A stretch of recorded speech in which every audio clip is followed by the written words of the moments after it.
Welcome to the Bloomberg New Economy. Here in Sao Paulo, we've assembled a group of more than 300 business and government leaders. Our guiding theme for the forum is New Reality, New Rules. We are living a quite difficult geopolitical scenario for the global south, for the developing countries. There is a decoupling from China, and there is growing protectionism in the European Union and United States. I mean subsidies in Asia and China. I mean 74% of the 2,500 of the industrial policies that were taken that were made by China and US and the European Union. So the global south has this huge challenge to fight against protectionism and the subsidies that are quite heavy.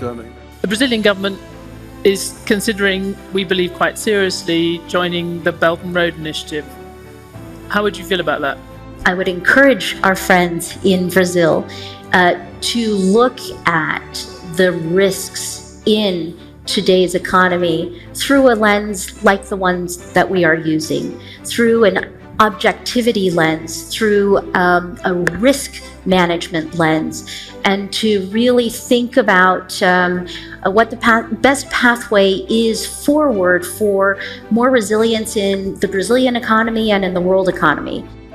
So you combine the lack of clear policy signals and the dysfunctionality in politics, and it's no wonder we're all saying, where do we go? What are the rules of the road? The WTO doesn't mean anything anymore. There's no digital trade agreement. So it's kind of the Wild West in a sense. It'll settle out at some point, but I think it settles out only when the United States and China determine in large part what the fundamental rules of the road are going to be. I think, to simplify it a little bit, we are back to a pre-WTO time. So we dialed back, so it doesn't mean there's no trade, but the mechanics that we are using and the relationship between politics and trade, we are back to more pre-WTO times. We're benefiting from the fact that there is, polarization and disputes over, large China and the U.S. and all of a sudden, we're here. I mean, we are and we should be friends to everybody. I mean, I don't think we should pick sides. I think we should look what's in our best interest. I actually think, and I'm Brazilian, so I'm going to go out on a limb and be controversial. I think Brazilians are not good ambassadors of the Brazil story. Right? In a lot of ways, Brazil is self-sufficient. In other ways, Brazil isn't self-sufficient and needs foreign capital, but it's very inward-looking. And when we tell our own story, we tell the story for other Brazilians. We don't tell the story with foreign stakeholders in mind, with a foreign audience in mind.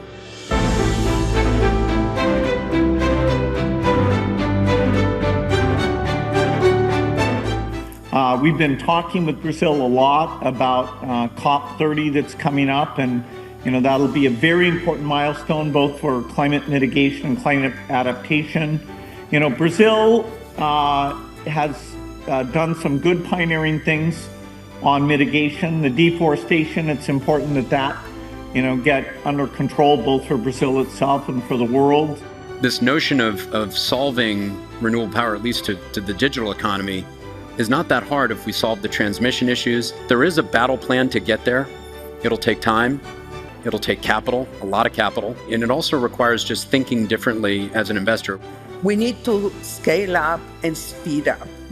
And what does that mean? We need to provide the possibility for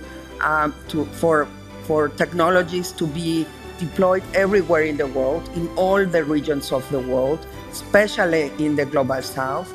Brazil needs to reduce complexity, bureaucracy, the cost to do business here, and Brazil is going to be naturally really competitive in a lot of different sectors.